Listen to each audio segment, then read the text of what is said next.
Hello বন্ধুরা, আজ আমি এই শাকটির একটি রেসিপি আপনাদের করে দেখাবো। এই শাকটির নাম কলাই শাক।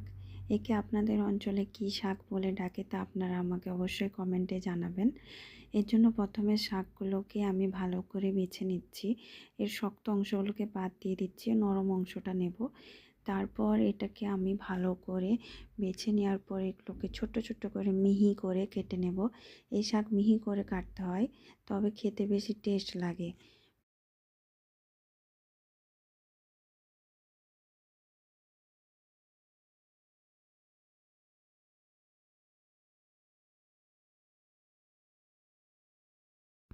এভাবে মিহি করে আমি কেটে নিয়েছি।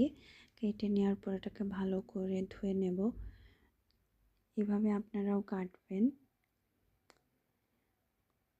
ধুয়ে নেওয়ার পর আমি এটিকে সেদ্ধ হওয়ার জন্য কড়াইতে দিয়ে দিয়েছি। এর মধ্যে সামান্য পরিমাণ লবণ, হলুদ দিয়ে একটু জল দিয়ে ভালো করে ভাপিয়ে নেব।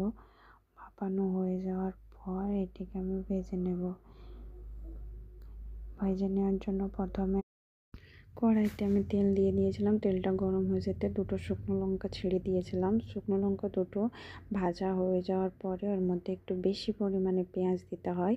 পেঁয়াজটা দিলে ভালো লাগে শাকটির স্বাদ। এরপর এর মধ্যে দিয়ে দিলাম রসুন থেতো করে রেখেছিলাম, সেটা দিয়ে ভালো করে ভেজে নিচ্ছি।